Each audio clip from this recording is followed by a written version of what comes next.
अल्हम्दुलिल्लाहि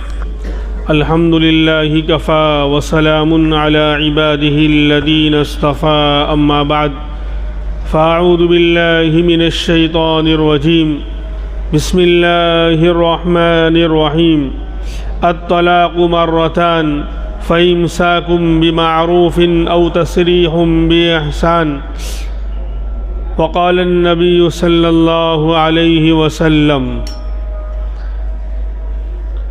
अय्युमा इम्राअतिन सअलत ज़ौजुहा अत्तलाक़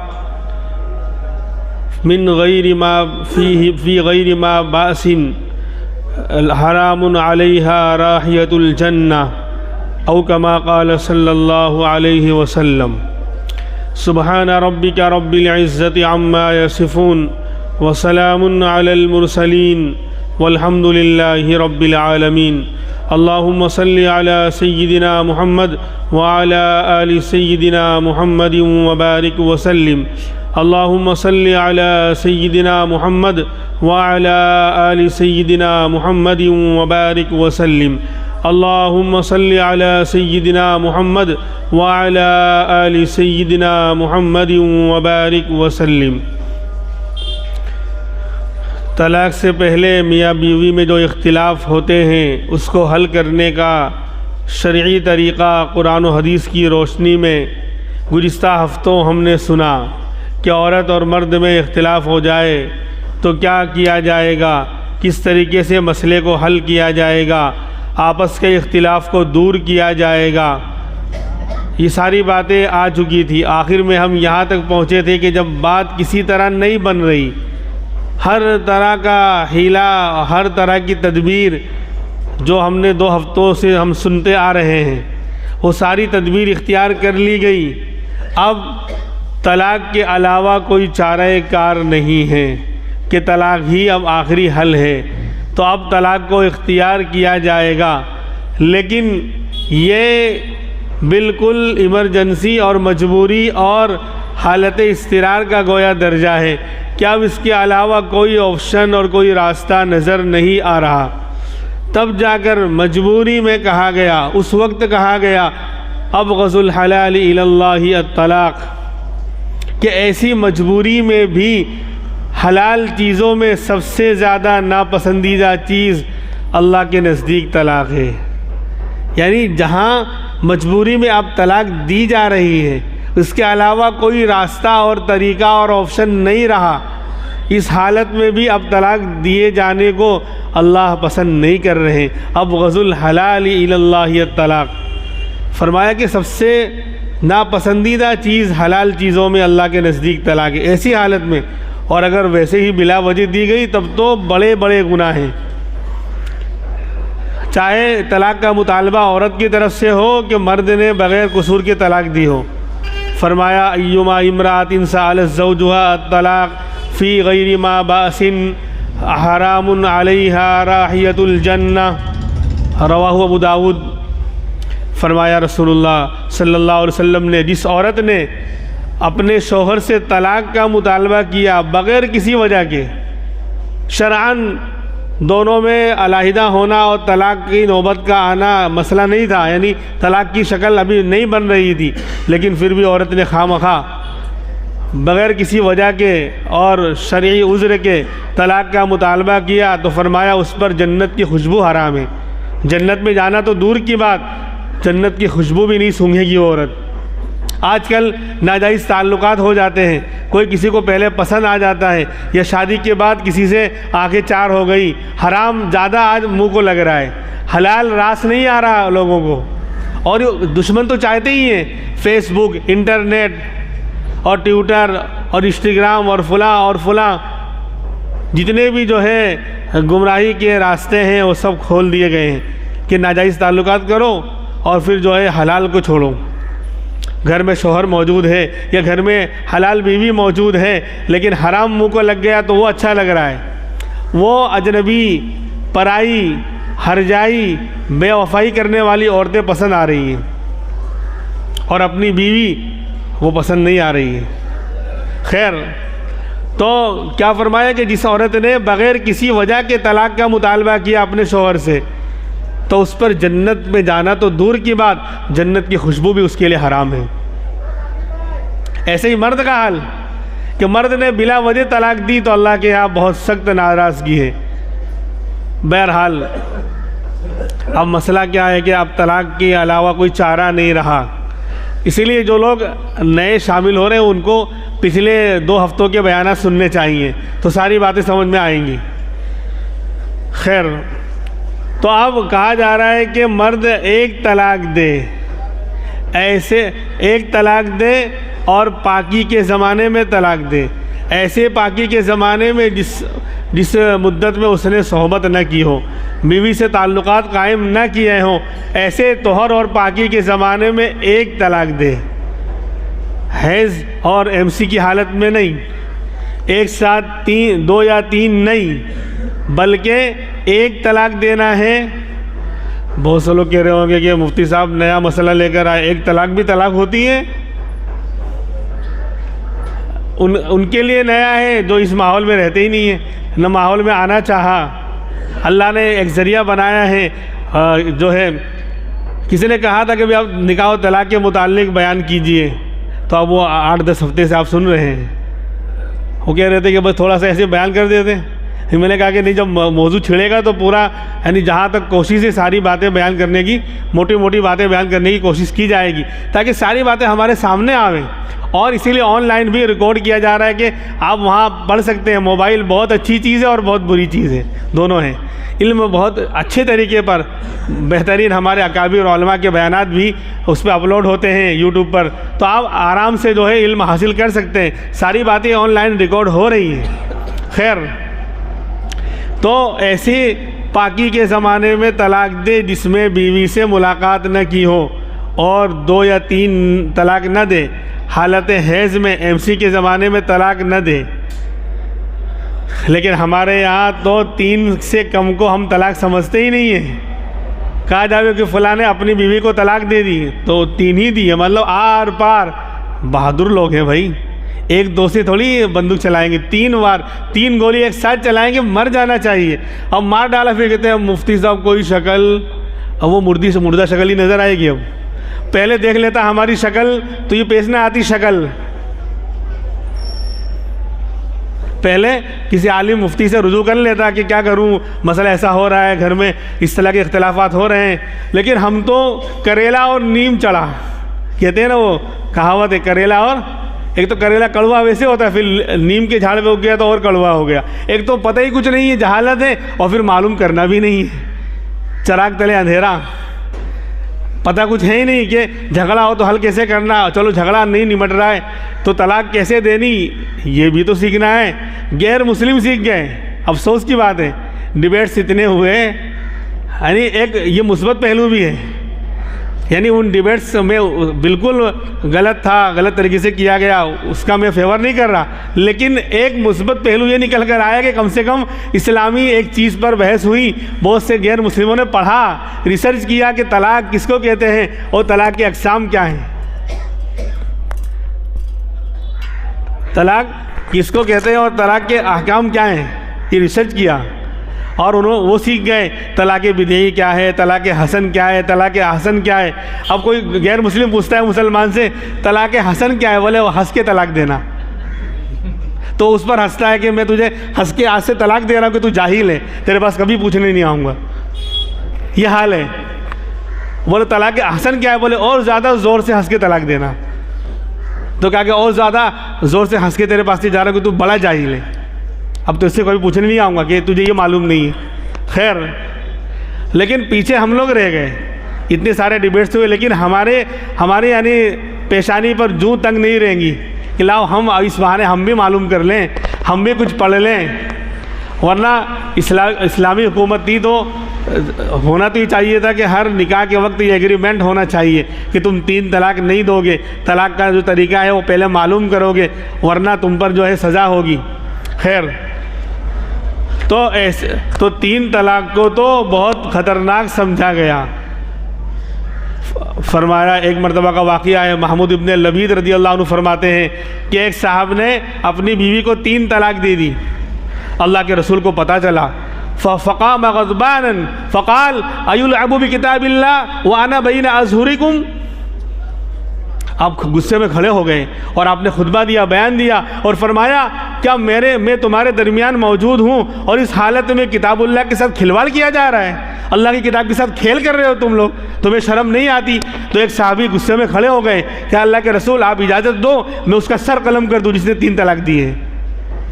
अल्लाह तक़तुलहू, अल्लाह अक़तुलहू, ये इस तरह के अल्फाज हैं। खैर, तो इतने गुस्से हुए कि किताबुल्लाह के साथ खिलवाड़ किया जा रहा है और मैं तुम्हारे दरमियान मौजूद हूँ, यानी मसला मालूम करना चाहिए था। तो 3 तलाक को पसंद नहीं किया गया, लेकिन भाई जब 3 गोली मारोगे तो लगेगी तो सही ना। पसंद भाई किसी को कत्ल करना पसंदीदा है क्या? बिला कसूर मारना और भी 3 गोली मारना पसंदीदा है क्या? लेकिन मारोगे तो बोलो ना, लगेगी और इंसान मरेगा। अब कहोगे जो पसंदीदा नहीं है तो फिर वाक़ई क्यों हो रही है? अब अजीब बात है, जब 3 गोली चला रहे हो तो मरेगा तो सही हो, तो तलाक तो हो जाएगी। लेकिन ये तरीका गलत है, इस तरह 3 तलाक नहीं दी जाती। बहरहाल, और ना हालत हैज़ में तलाक दी जाएगी, इसको भी मना किया गया। जब MC का ज़माना है जिस दौरान बीवी से दूर रहने का हुक्म है, उससे सोहबत करना जायज़ नहीं, हराम है। फ़ातसिलुन्निसा फ़िल महीज़, हालत हैज़ में औरतों से दूर रहो। तो उस ज़माने में तलाक देने से मना किया गया। क्यों? हो सकता है कि तबीई नफ़रत की बिना पर गुस्सा आ गया हो, जो दूर रहने का हुक्म है इसलिए चिड़चिड़ापन हुआ और गुस्सा आया और तलाक दे दी, इसलिए कहा हालत हैज़ में तलाक मत दो। दोगे तो हो जाएगी, बंदूक चलाओगे तो गोली लगेगी, लेकिन मना है ये। अब्दुल्ला इब्न उमर रज़ियल्लाहु अन्हुमा का वाक़या है खुद, कि उन्होंने अपनी बीवी को हालत हैज़ में 1 तलाक दी। अल्लाह के रसूल को पता चला तो फरमाया, उनके अब्बा से फरमाया, उमर से फरमाया कि उनको कहो कि रुजू कर लें, बाद में फिर जब हैज़ गुज़र जाए, पाकी का ज़माना आ जाए, फिर आगे देखें रखना है कि छोड़ना है, वो बाद में। खैर, तो इसलिए जो है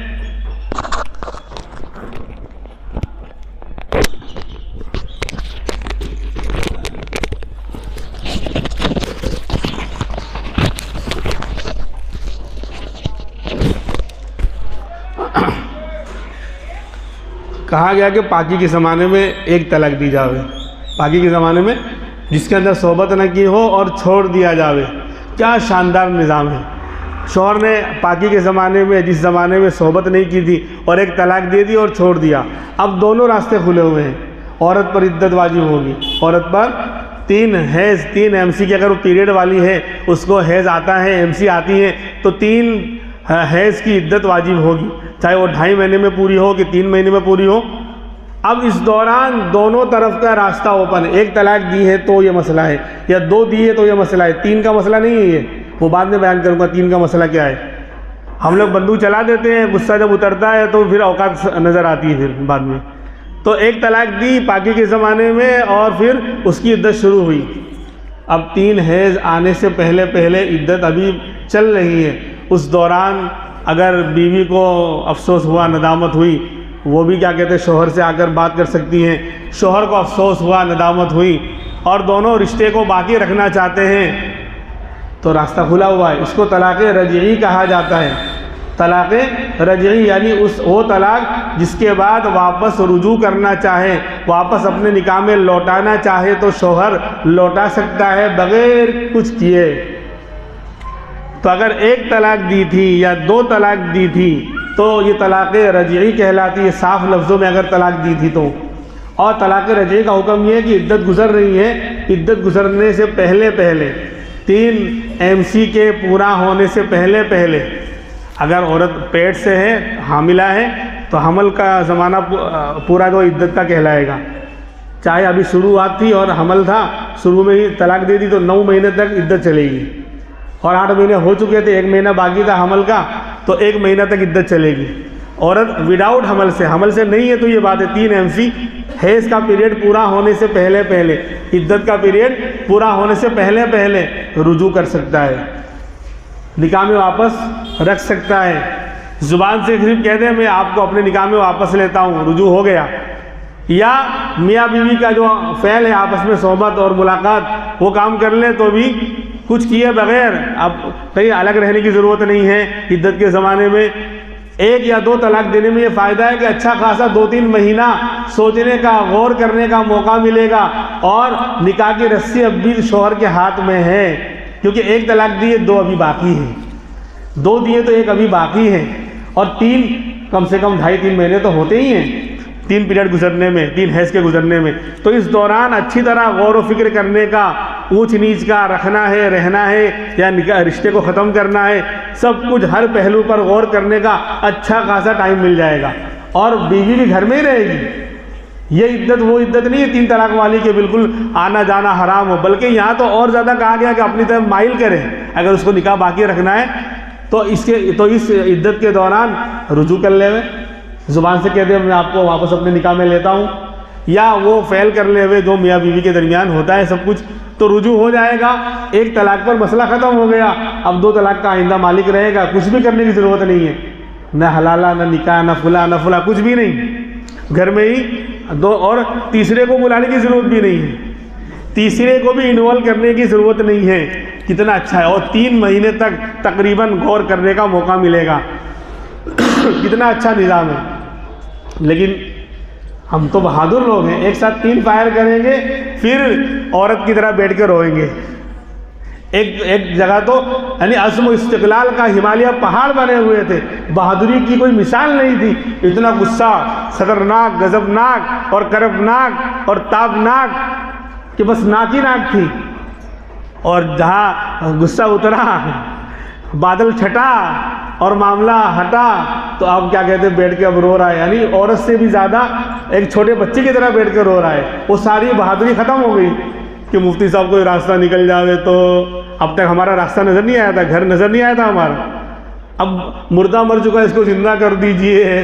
3 गोली चला दी है, कितनी चलाई थी? 3 गोली में मार डाला। आप कहते हैं कोई शक्ल इसको ज़िंदा करने की, तो बोले शरीयत बिल्कुल है ही नहीं। अब कत्ल कर दिया तो बोले कि डॉक्टर लोग बेकार लोग हैं, वो ज़िंदा कर ही नहीं सकते हैं। अपनी जहालत और अपनी गलती का ठीकरा इस्लाम पर फोड़ रहा है। इस्लाम ने कब कहा था 3 तलाक एक साथ दे भाई? 1 देता, कितना अच्छा मौका है, 3-3 महीने तक। बल्कि अगर एमसी बढ़ेगी या हमल की मुद्दत थी तो 9 महीने तक गौर करने का, 8 महीने तक गौर करने का, अरे 7 महीने तक गौर व फिक्र करने का मौका मिलेगा। और कुछ करने की ज़रूरत नहीं है, बस कहते आइए हम वापस करेंगे। मैंने मिला के बोला है मैं वापस लेता हूँ, बस हो गया रुजू, मैं आपको अपने निकाह में वापस लेता हूँ, या मेरे बीवी का जो भी यानी तरीके हैं वो काम कर ले, हो गया मसला हल। लेकिन चलो उसने रुजू नहीं किया और 3 हैज़ गुजर गए, एमसी पूरी हुई, इद्दत पूरी हो गई, तो अब ये तलाक़ रजई तलाक़ बाइन बन जाएगी, तलाक़ बाइन में कन्वर्ट हो जाएगी। अब इसका हुक्म क्या? निकाह तो ख़त्म हुआ, निकाह तो 1 तलाक पर ख़त्म हुआ या 2 तलाक पर ख़त्म हुआ, तलाक़ बाइन बन गई है। लेकिन अब दोनों रास्ते खुले हुए हैं औरत के लिए, दोनों रास्ते, औदपुर का भी और महमूदपुर का भी। यानी अगर शौहर से अब भी अगर उनको समझ में आ गया इद्दत पूरी होने के बाद भी कि हमको रहना है, आप आपस में जो है ज़िंदगी गुजारनी है, तो सिर्फ निकाह करना पड़ेगा, हलाला नहीं, डायरेक्ट निकाह होगा। डायरेक्ट उस शौहर से निकाह कर लेंगे दोबारा, निकाह आसानी, और हो जाएगी बड़ी आसानी। अब 2 तलाक का मालिक रहेगा, 1 तलाक तो ख़त्म हो चुकी ना, अब दोबारा निकाह उसी से होगा, डायरेक्ट होगा इद्दत पूरी होने के बाद। अगर दोनों निभाना चाहते हैं और अगर नहीं समझ में आ रहा है तो दूसरा महमूदपुर चली जावे, ऊदपुर छोड़ देवे, अब किसी और से निकाह कर लेवे, वहाँ भी जा सकती है, किसी और से भी निकाह कर सकती है और अपने ज़ौजे अव्वल पहले शौहर से भी निकाह कर सकती है। कितना अच्छा निज़ाम है। यानी हर तरह से सोचने का, गौर व फिक्र करने का। अरे इद्दत पूरी हुई उसके बाद भी दोनों रास्ते खुले हुए हैं, दोनों रास्ते खुले हुए हैं कि शौहर अव्वल से भी वापस निकाह कर ले, और यहाँ हलाला वलाला या किसी को बीच में लाने की ज़रूरत नहीं है, 2 गवाह हों बस। और किसी और से भी अगर समझ में नहीं आ रहा है, किसी और से भी निकाह कर सकती है।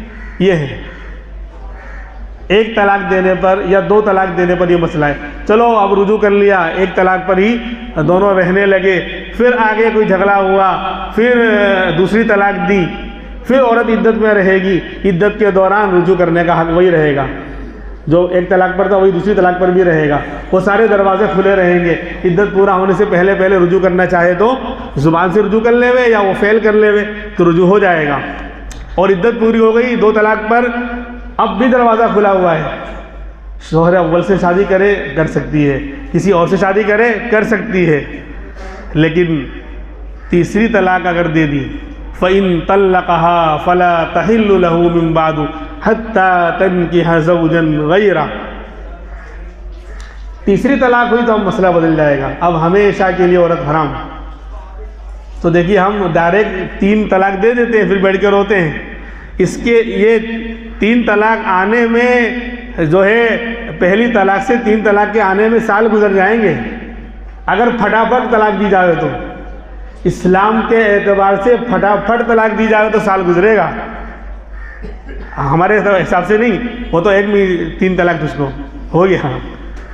इस्लाम के एतबार से फटाफट अगर तलाक दी जाए तो साल गुजर जाएगा 3 तलाक तक पहुंचने में। तलाक से उससे पहले वाले 2 हफ्ते पहले के जो बयान हुए वो नहीं, उसको छोड़कर आज की बात से मैं बयान कर रहा हूँ।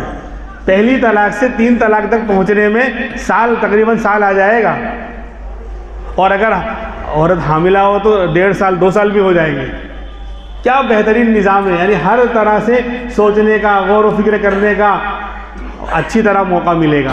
खैर, और तलाक देने में ये मसला भी याद रहे, 3 तलाक का हुक्म भी बयान करूँगा, लेकिन पहले उससे और मसले बाकी हैं कि गुस्से की हालत में तलाक दी हो, कि नॉर्मल खुशी की हालत में दी हो, मजाक में दी हो, कि सच्ची मुच्ची हकीकत में दी हो, हर हाल में तलाक वाक़ई हो जाएगी। बहुत से लोग आते हैं कि हज़रत बीवी से झगड़ा हुआ और मैंने गुस्से में तलाक दी है। तो कोई क्या कहते हैं, प्यार और मोहब्बत में भी तलाक देता है क्या? कि बेगम से बड़ी मोहब्बत थी, ईद का दिन था, शानदार कपड़े पहन के वो बैठी थी, बेगम आज आपको मैं बेहतरीन तोहफा देना चाहता हूँ, तो उसको 3 तलाक। है ऐसा वाक़या? जो गुस्से में तलाक दे दी, तो गुस्से को काबू करना। इसीलिए फरमाया इमामुल अंबिया मुहम्मदुर रसूलुल्लाह सल्लल्लाहु अलैहि वसल्लम ने, लैसा शदीदु बिस्सुरअ इन्नमा शदीदुल लज़ी यमलिकु नफ्सहु इंदल गज़ब, रवाहुल बुखारी। पहलवान वो नहीं है, पहलवान वो नहीं है जो अखाड़े में किसी को पछाड़ देवे, मैदान में किसी को पछाड़ देवे, गिरा देवे, हरा देवे। पहलवान वो है जो गुस्से के वक्त अपने आप को काबू में रखे। गुस्सा आया था तो तलाक का फायर करना ही ज़रूरी था, और दूसरी बातें नहीं थी। दीवार में सर मारता, या दीवार में अपना हाथ मारता, या लात दीवार को मारता, या बीवी को ही 2-4 मारता, लेकिन तलाक का लफ्ज़ ही क्यों बोला? तो ये पहलवानी नहीं है, ये तो बुज़दिली और ये जो है जहालत है, जहालत। तो बोले गुस्से में तलाक दी थी, तो कोई प्यार से तलाक नहीं देता। गुस्से में देंगे तो भी वाक़ई हो जाएगी, प्यार से देंगे तो भी हो जाएगी, प्यार से देंगे तो भी हो जाएगी। और बाद लोग कहते कि नहीं हज़रत मैंने तलाक दी थी तो बड़ा काफ नहीं निकाला था मैंने तलाक दी थी तो बड़ा काफ नहीं निकाला, तलाक में तो बड़ा काफ है ना, तो बड़ा काफ नहीं निकाला था। तो मुफ्ती साहब कहेंगे जब आप कबूल करने बैठे थे तो क्या आपने कबूल करते हुए बड़ा काफ निकाला था?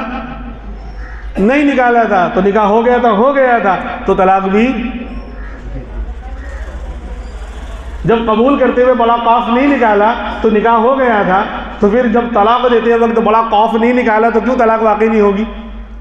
ला हौला वला कुव्वता नहीं, ऐसे से हीले।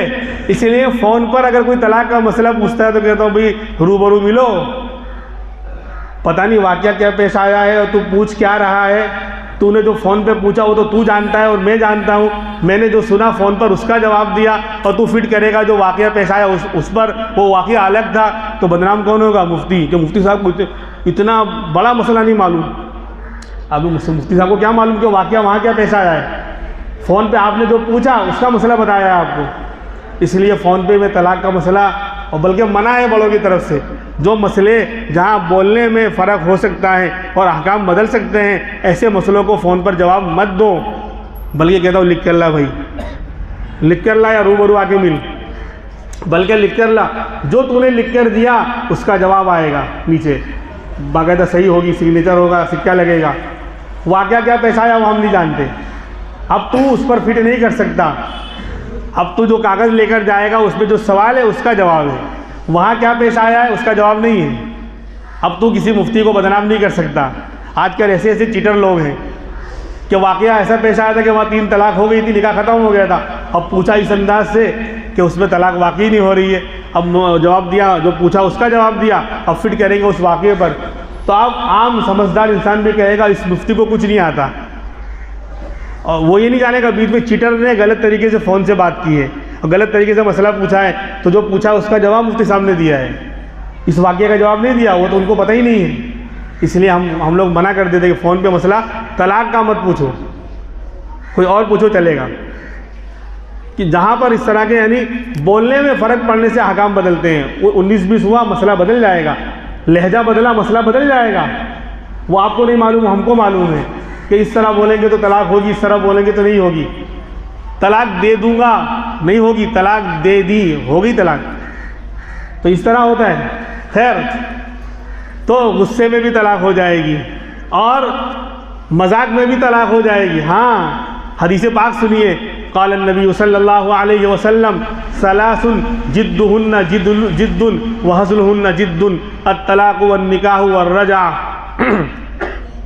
इस्लाम में 3 चीज़ें ऐसी हैं, 3 चीज़ें इस्लाम में, तिरमिज़ी शरीफ की रिवायत है कि 3 चीज़ें इस्लाम में ऐसी हैं कि जिनकी हकीकत तो हकीकत होती ही है, जिनका मजाक भी हकीकत बन जाता है।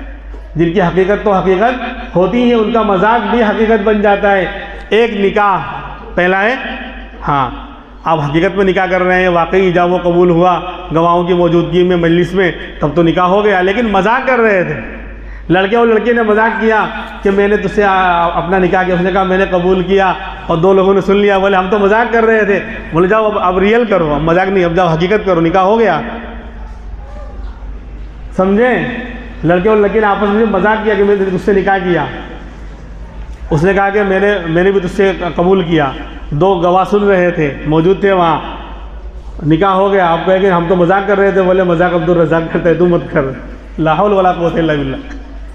हो गया, क्योंकि निकाह वो चीज़ है जिसका मजाक भी हकीकत है, हकीकत तो हकीकत है ही, मजाक भी हकीकत है। ऐसी तलाक, नंबर 2 तलाक, मजाक में कहा कि बेगम आपको तलाक, तो तलाक होगी। मुल्क साहब में मजाक कर रहा था, अब जाओ हकीकत करो, अब रहो बैठ के।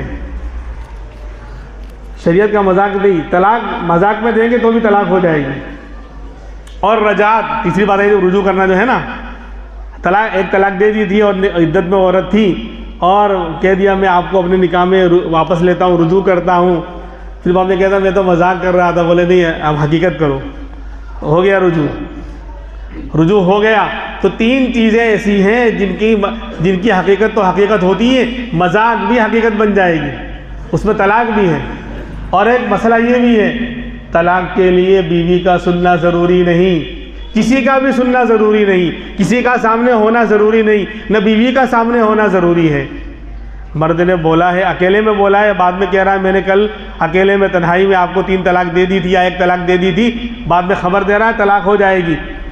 सामने कोई हो ज़रूरी नहीं, समझे? बीवी हो ज़रूरी नहीं, बीवी के बग़ैर भी किसी और के सामने तलाक दे सकता है, अपनी बीवी को अकेले में भी दे सकता है। बाद में ख़बर देगा कि मैंने तन्हाई में आपको 1 तलाक दे दी थी, तलाक वाक़ई हो जाएगी। कहते हमने सुना नहीं था, किसी का सुनना ज़रूरी नहीं है, उसका तलाक देना काफ़ी है।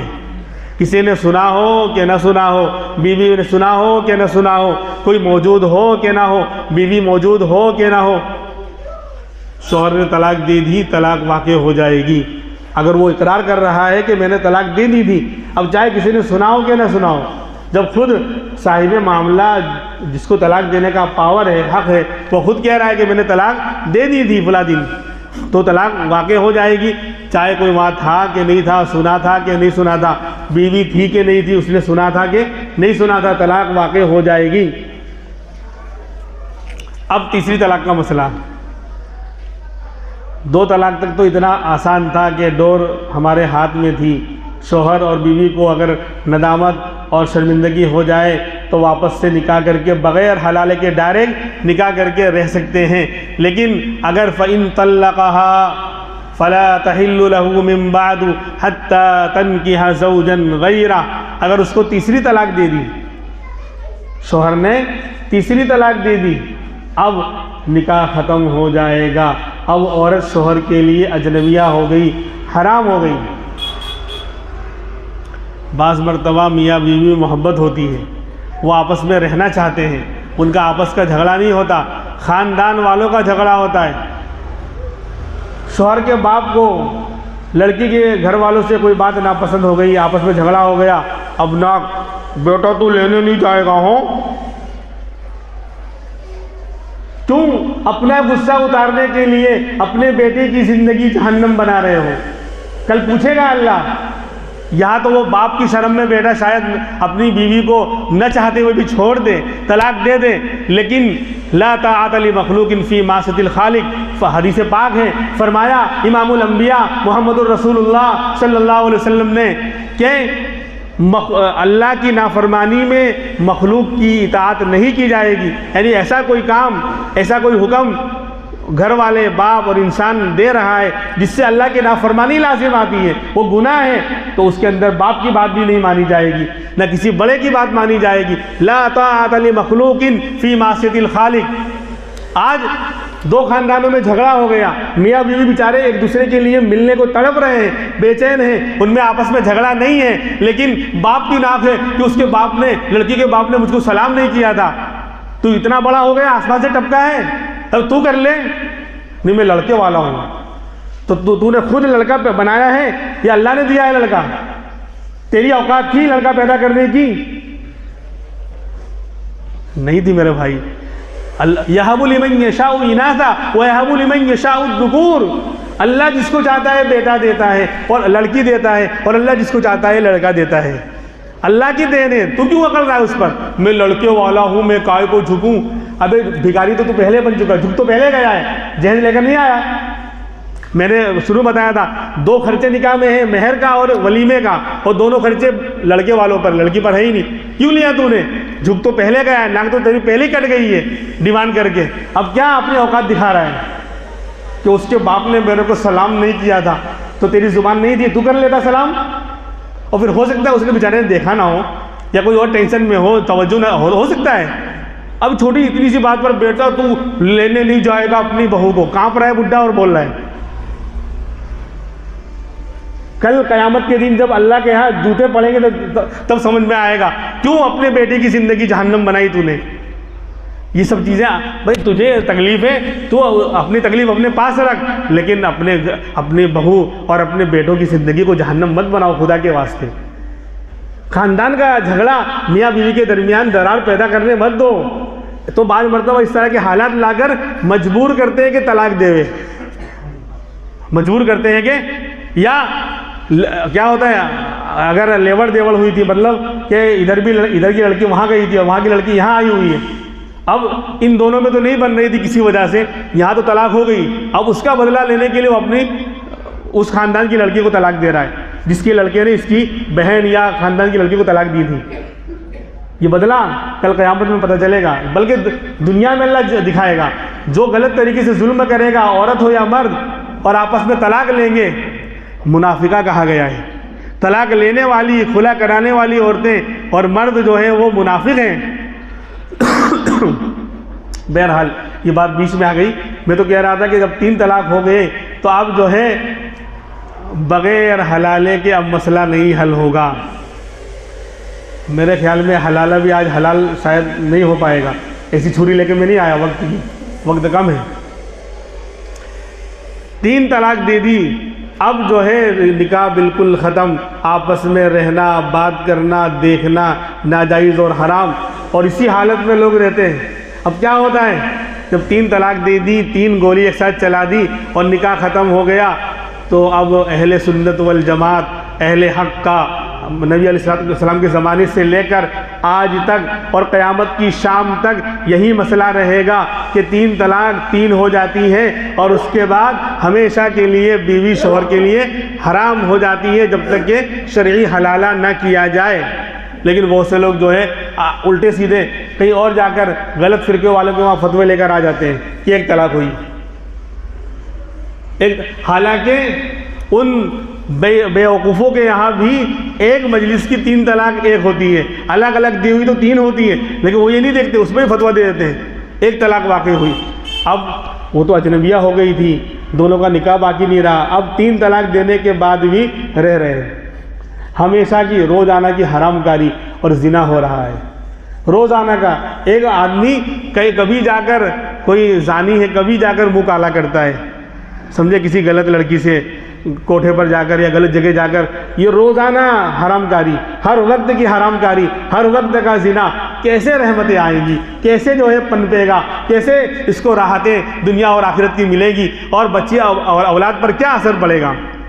हमेशा की हरामकारी हो रही है। 3 तलाक दे दी। अभी कल परसों मसला आया मेरे पास, हज़ारों तलाक, यानी तलाक का मजाक जो कहा ना अल्लाह के रसूल ने कि मेरे होते हुए आयुल आबू भी किताबिल्लाह, क्या किताबुल्लाह के साथ खिलवाड़ किया जाएगा। कितने गुस्से हुए थे आप 3 तलाक देने पर एक साथ। उस औरत ने तो अजीब व गरीब मसला लिखा कि हर बात में तू घर से निकली तेरे को तलाक, तू सब्जी लेने गई तेरे को तलाक, तू भाई के वहाँ मिलने गई तेरे को तलाक। गोया कि तलाक की तस्बीह पढ़ रहा है, तुझे 1000 तलाक, तुझे इतनी तलाक। मैंने कहा कि इस्लामी हुकूमत होती ना तो जितनी तलाक दी थी उतने जो है चूतड़ पर लगाया जाता, तो होश ठिकाने आता। हुकूमत ने कायदा बनाया है, एक एतबार से हम उनका साथ बिल्कुल नहीं देते। इस्लाम का जो कानून है वो कानून है, लेकिन डराने धमकाने के लिए बहुत अच्छा है। तो 3 साल की कैद है और सुनवाई नहीं होगी, इस्लाम के नज़रिए के खिलाफ है बिल्कुल। मैं तायद नहीं कर रहा, लेकिन जब हम आज भी जहालत है, आज भी वही क्या कहते हैं, यानी उसने हज़ारों तलाक़ें दी होंगी, वो फतवा लेने आई थी। मैंने कहा कि ये तस्बीह पढ़ता था आपका शोहर, तलाक तलाक, हर वक्त तलाक तलाक की। वो तो इस्लामी हुकूमत नहीं है, वरना हज़रत उमर जैसा आदमी होता तो सीधा कर देता। खैर, तो 3 तलाक देने के बाद निकाह हमेशा के लिए ख़त्म हो गया, कोई रास्ता नहीं है। 3 गोली मार दी, बंदा मर गया, अब जिंदा करने का कोई रास्ता नहीं है सिवाय शरई हलाले के, सिवाय शरई हलाले के। अब शरई हलाले के लिए मुझे कम से कम 10 से 15 मिनट चाहिए, इसलिए आज की बात यहीं पर मैं ख़त्म कर रहा हूँ। इतने सारे मसले हैं, मैं ऊपर से बाएं पास से ही गुजरा हूँ। आज भी मैं नीचे हर बस्ती और गांव में नहीं गया, वरना वहाँ भी बहुत सारे मुसाफिर चढ़ते तो बस पहले भर जाती और निकलती नहीं आगे, 1-2 गांव में हम रुक जाते। इसलिए आइंदा इंशाअल्लाह मौका मिला तो और भी मसले हैं और तलाक के फिर इस मज़मून को हम ख़त्म करेंगे। अल्लाह तबारक व तआला हमें सही इल्म हासिल करने की और सही राय और मशवरा करने की अल्लाह का शुक्र है, हर चीज़ पका पकाया मौजूद है। सारे मसले किताबों में हमारे उलमा ने लिख दिए, और आप तो उस शहर में रह रहे हैं जहाँ उलमा इकराम की अल्लाह ने बहुत फरावानी कर रखी है। बड़े बड़े मदरसे हैं और मस्जिदों में अल्हम्दुलिल्लाह अच्छे उलमा हैं, इलाक़ों में हैं, मुफ्तियान किराम हैं। तो क्यों हम सारा टेंशन अपने ऊपर लेते हैं। जब मसला इस तरह का आवे, हमें समझ में नहीं आ रहा है क्या करना है, तो कांटेक्ट करें। और जो लोग ताल्लुक़ रखते हैं, दीन की तरफ आते हैं, अल्हम्दुलिल्लाह बड़ी आसानी के साथ और बड़े अच्छे माहौल में, मोहब्बत के माहौल में, सुलह वाले माहौल में, शरीयत की रोशनी में, अल्लाह उसके रसूल को राज़ी करते हुए उनके मसले हल होते हैं। यानी दोनों हाथ में लड्डू, मसला भी हल हुआ, अल्लाह उसका रसूल भी राज़ी हुआ, वो भी अल्लाह भी खुश। देखो मेरे बंदे ऐसे वक्त में कुरान और हदीस की तरफ आए हैं। अगर कुरान और हदीस की रोशनी में उनको नुकसान हो रहा है तो भी बर्दाश्त करेंगे। नहीं, कुरान तो कह देगा। ऐसे नौजवानों को मैं सलाम करता हूँ। बहुत से लोग इस तरह कहते हैं कि मुफ्ती साहब, जो भी कुरान और हदीस का मसला होगा, अगर मुझे उसमें 1 रुपया भी नहीं मिलेगा, प्रॉपर्टी में या फला कारोबार में अगर नाजायज़ है, मैं अभी छोड़ दूँगा। एक खातून आई थी 2 साल पहले लॉकडाउन के बाद, 18 या 19 लाख का मसला था, और उस बहन पर मैं बहुत ही ज़्यादा मुझे रश्क आया। वो टीचर थी, गलत तरीके से किसी ने ज़मीन का मसला था, कहा कि अगर ये तरीका नाजायज़ है मुफ्ती साहब, आप बिला झिझक कह देना, पैसे की तरफ मत देखना, मैं 19 लाख रुपए यूँ छोड़ दूँगी अल्लाह उसके रसूल की मोहब्बत में। नहीं, 1 रुपया नहीं लूँगी मुफ्ती साहब, मैं आपके पास इसीलिए आई हूँ कि मुझे कुरान और हदीस की रोशनी में मसला चाहिए, ताकि मेरी दुनिया की ज़िंदगी भी ख़राब ना हो और आखिरत की ज़िंदगी भी ख़राब ना हो। मैंने कहा अल्लाह तुम्हारे जज्बे को सलामत रखे, अल्लाह तुम्हारी मदद करे। ऐसे लोग बहुत कम हैं, उसने कहा मैं 1-2 लाख रुपया नहीं 19 लाख रुपए यूँ छोड़ दूंगी मुफ्ती साहब। कुरान और हदीस की रोशनी में जवाब चाहिए। अल्लाह उसके रसूल के नाम पर सब कुर्बान है, लेकिन गलत पैसा मुझे नहीं चाहिए। अगर गलत है, नाजायज़ है, तो मैं छोड़ने को तैयार हूँ। इसलिए जो है आप इस्लामी अदालतों की तरफ, मुफ्तियान किराम की तरफ और उलमा की तरफ रुजू किया करें। कोई भी मसला पेश आ जाए, बहुत आसानी है। ये कोर्ट के झगड़े, वहाँ भी मेरे भाई 10 साल हो जाए कि 20 साल हो जाए, लाखों रुपए खर्च करने के बाद, इज्जत का फालूदा और धज्जियाँ उड़ाने के बाद, आपस में इख्तिलाफ इंतशार करने के बाद, झगड़े करवाने के बाद, दोनों वकील साथ में मिलते हैं और तय करते हैं कि पिक्चर कहाँ तक चलानी है। यानी अकल तुम्हारी मत मारी गई है। जब दोनों मुखालिफ हैं तो आपस में मिलकर क्या मशवरे करते हैं भाई। यानी अल्लाह, जब इंसान अल्लाह का दर छोड़ देता है ना, तो अकल भी मारी जाती है उसको। यानी दोनों वकील आपस में मिल रहे हैं और आपस में डील कर रहे हैं कि अब यूँ करना है, अब यूँ करना है, अब मसले को यूँ खींचना है। अब बोले पार्टी बड़ी मजबूत नज़र आ रही है, अभी और ज़्यादा रस है, क्या कहते हैं अंगूर के, अभी निचोड़ो अच्छी तरह, बहुत शानदार फल दे रहा है दरख्त और रस बहुत ज़्यादा है, निचोड़ते रहो। अभी तो जब उनको लगता है कि आप सब निचोड़ गया तो कहे भाई सुलह कर लो, अब जो है सुलह कर लो। मालूम पड़ा कि जब सुला दिया खा पी कर तो अब सुलह कर लो। तो हम तो यही पहले कहते, शरीयत तो यही पहले से कहती है, इतना ज़्यादा घूमने, बर्बाद होने, ज़िंदगियाँ तबाह करने के बगैर डायरेक्ट आ जाओ और आराम से कुरान और हदीस की रोशनी में मसला हल कर लो। अल्लाह हल कर देगा, इज़्ज़त भी बच जाएगी, माल भी बच जाएगा, ज़िंदगियाँ भी बच जाएंगी। इतना लंबा 10 साल 20 साल का वक्त भी बच जाएगा। और सबसे बड़ी बात कि अल्लाह उसके रसूल राज़ी होंगे तो ज़िंदगियों में बरकत आएगी। अल्लाह तबारक व तआला हमें अमल करने की तौफ़ीक़ अता फ़रमाए। बाकी बातें इंशाअल्लाह आइंदा हफ्ते होंगी। व आखिरु दावाना अनिल हम्दुलिल्लाहि रब्बिल आलमीन।